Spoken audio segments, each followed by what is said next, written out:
센티멘트라는 회사가 있습니다. 코인 커뮤니티에 올라오는 글을 프로그램으로 긁어가지고 어떤 단어가 얼마나 자주 나오는지 세고요. 이 지갑 데이터까지도 같이 들여다보는 분석 회사인데요. 이 회사가 밝힌 내용은 이렇습니다. 지금 X, 레딧, 텔레그램 같은 코인 대화방에서 죽었다, 끝났다, 갔다 이런 계열들의 단어들이 빠르게 늘고 있다는 거. 한두 명이 아니라요. 지금 시장의 판 전체가 같은 단어를 말을 하고 있는, 그야말로 말 그대로 합창 상태라는 겁니다. 그럼 이 회사는 이 합창을 어떻게 읽었느냐? 이런 말은 보통 개인 투자자의 인내심이 바닥날 때, 가격이 몇 주째 같은 자리에 묶여 있다고 느껴질 때, 그리고 일시적인 약세를 영구적인 실패로 받아들이기 시작할 때 나온다는 겁니다. 그리고 한 문장을 덧붙였어요. 지금 코인 시장은 다수가 더 상승할 일이 없다라고 확신을 할 때 그 다수의 반대 방향으로 가장 강력하게 움직이는 경향이 있다. 그래서 죽었다는 말이 퍼지는 시기야말로 인내심 있는 투자자들에게는 오히려 가장 매력적인 기회의 구간이라는 게 이 회사의 해석입니다. 실제로 이 회사 집계로 봤을 때는요. 지난 6월 달에도 비관 담론이 2월 중순 이후에 최고 수준까지 올라간 적이 있었고 그 앞에 큰 급증 뒤에는 반등이 따라왔다라는 기록들이 있습니다. 근데 여기서 스트래티지라는 회사도 있죠. 기업 하나가 들고 있는 비트코인으로는 전 세계에서 가장 많은 회사입니다. 이 회사를 만든 마이클 세일러가 최근에 자기 X에 이런 문장을 다시 꺼냈어요. 비트코인은 이기는 말이면서 우리 모두가 이길 수 있는 유일한 카지노다라고요. 근데 이 문장이 즉흥적으로 나온 게 절대 아닙니다.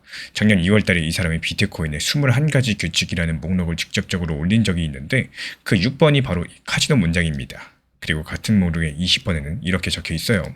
당신은 비트코인을 팔지 않는다. 그리고 여기서 공시를 들여다보면요.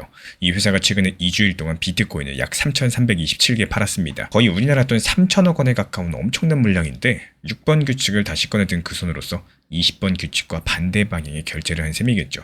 이게 얼마나 드문 일이냐. 이 회사 보유량이 줄어든 적이 2020년 이후에 통틀어가지고 6번 뿐인데 그 중에 3번이 2026년 올해라는 게 이번 외신 집계 데이터 보도입니다. 지금 이 회사가 들고 있는 비트코인은 84만 개 안팎입니다. 여기서 3,327개면은 전체 비트코인 보유량의 0.4% 어림인데 이번에 매도한 돈의 쓰임새도 이번 공시랑 보도에 그대로 나와 있는데요.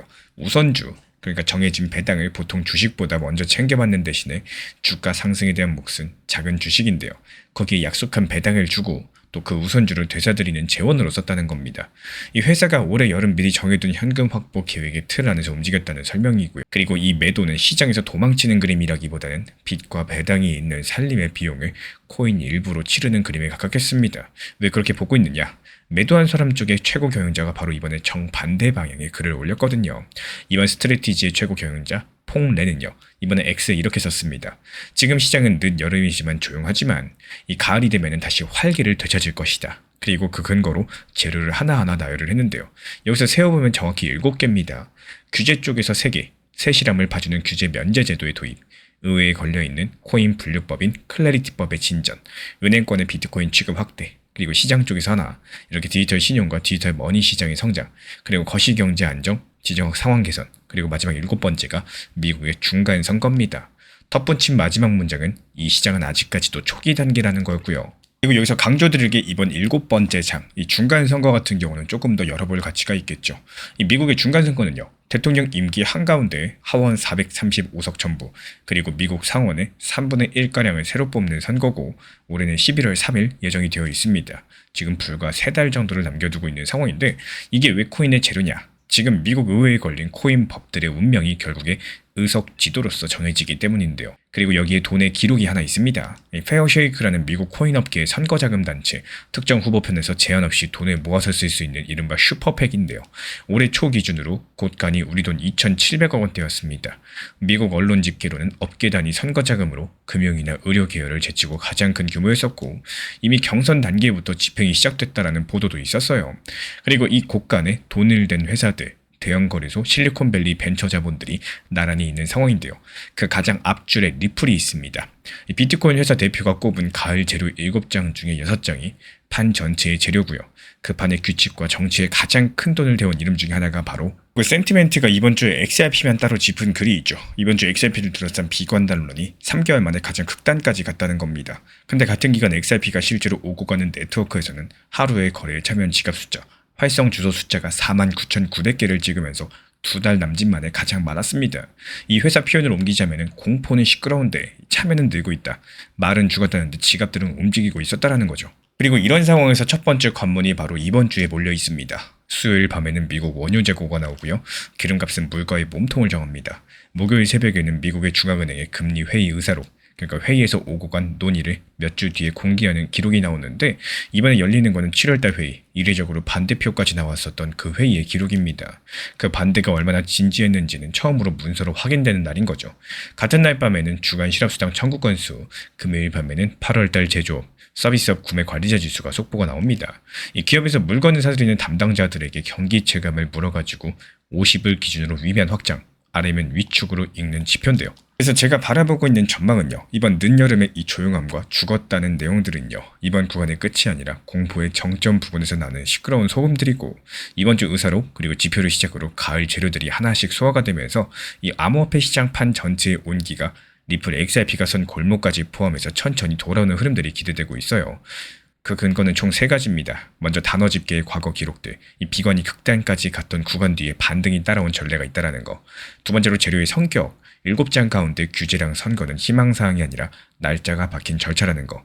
세 번째로 행동의 방향성입니다. 이 큰 손들의 매도가 도망이 아니라 살림용이라는 공시상의 쓰임새까지도 이 공포가 커지던 주간의 XRP 참여 지갑은 오히려 늘었다라는 집계인데요. 이 암호화폐 시장이 죽었다는 말이 판을 덮을 만큼 커졌지만요. 그 말을 새는 회사는 이걸 끝의 소리가 아니라 인내심이 시험받는 구간의 소리로 읽었습니다. 팔지 않는다던 회사가 살림을 위해서 3,300개를 팔면서도 그 회사의 입은 다가오는 가을 암호화폐 시장의 활기를 말을 하고 있었다는 거예요. 그리고 그 가을 재료 7장 중에 6장에는 비트코인 이름이 없고 그 빈장들이 놓일 만한 골목에 XRP랑 리플이 서 있습니다. 우리 구독자분들은 과연 가을 대세 상승장이 시작될 수 있을지 자유롭게 의견들 한번 댓글로 남겨주시고, 저는 다음 주 초에 스트레티지의 주간 공시에서 매도하는 손들이 멈췄는지 아니면 이어지고 있는지 그 공시를 들고 다시 찾아뵙도록 하겠습니다. 리플 XRP 투자에 있어서 이제는 투트랙 전략이 반드시 필요해지고 있습니다. 무턱대고 몰빵하거나 반대로 또 손 놓고 기다리는 시대는 끝났어요. 첫 번째 트랙은 매달 분할 매수하시면서 시장이 빠지든 말든 일정 비중으로서 리플을 꾸준히 모아 나가시는 겁니다. 이거는 시간과 리스크를 분산할 수 있는 가장 효율적인 전략인 거고, 그리고 두 번째 트랙은 남은 현금 비중으로 알트코인 단타로서 굴려나갑니다. 수익이 나면은 그거를 다시 리플에 재투자하시면 되는 거고, 이게 바로 수익을 만드는 순환 매수 전략이 되실 거예요. 그런데 여기서 중요한 거는 단타 하실 때 조심하셔야 되는 거예요. 단타 매매 중독되면 끝장입니다. 이 매매 중독을 절대 조심하셔야 되는 거고, 예를 들어 가지고 시장이 과열인데도 지금 아니면 기회가 없다, 이런 조급한 생각에 RSI 지표가 이미 고점인데도 불안해서 또 들어가고 결국에 수익은커녕 손실만 쌓이게 되실 겁니다. 그래서 저희 채널 차원에서는 한 가지 원칙이 있습니다. 확률이 높은 날만 진입을 하세요. 그리고 시장 전체가 과매도 구간일 때, 비트코인 기준 RSI가 바닥을 찍을 때, 그때 알트코인 중에서 최근 거래량이 급등한 종목이 과매도의 경우 MACD, 볼린저 밴드, 이동평균선과 일목균형표 참고해서 신중하게 매수 진입 타점 들어갑니다. 그리고 그 외에는 아예 매매를 쉬는 날도 반드시 있어야지 진짜 단타인 거고, 그렇다면 이걸 어떻게 구별할 수 있는지 궁금하실 거예요. 여기서 챗 GPT가 등장을 합니다. 저희는 챗 GPT를 단순한 도구로 쓰지 않습니다. GPT한테 오늘 확률 높은 진입 타이밍이냐 이렇게 물어볼 수 있게 맞춤 프롬프트를 사용을 하는데요. 그리고 그 결과에 저의 실전 매매 노하우 30%를 덧붙여가지고 GPT 시그널을 보완합니다. 어떻게 하는지 궁금하신 분들 GPT 검색력과 활용 전략을 이용해가지고 이 두 가지를 한 방에 알려드리고 있습니다. 현재 보이시는 번호로서 리플 단타라고 문자 남겨주세요. 지금 이 영상 보신 분들에게만 오픈합니다. 그냥 GPT 쓰는 법이 아니라 투자로 연결되는 GPT 사용법 지금 바로 알려드리도록 하겠습니다.